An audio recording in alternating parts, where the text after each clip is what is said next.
Hi friends, welcome to my channel.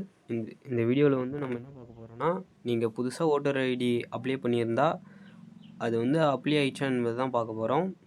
இது மாதிரி Chrome open பண்ணிவிட்டு க்ரோமில் போயிட்டு சர்ச் இன்ஜினில் ஓட்டர் ஐடின்னு சர்ச் பண்ணால் அதோட மெயின் வெப்சைட் உள்ளே போயிடும். லாகின்ற பேஜுக்கு கொடுத்துட்டு நான் வந்து ஃபஸ்ட்டே லாகின் பண்ணதுனால அப்படியே உள்ளே போயிடுச்சு. நீங்கள் புதுசாக ஓப்பன் பண்ணணுன்னா உங்களோட மொபைல் நம்பரு இல்லை இமெயில் ஐடி கொடுத்து ஓடிபி போட்டதும் உள்ளே வந்துடும்.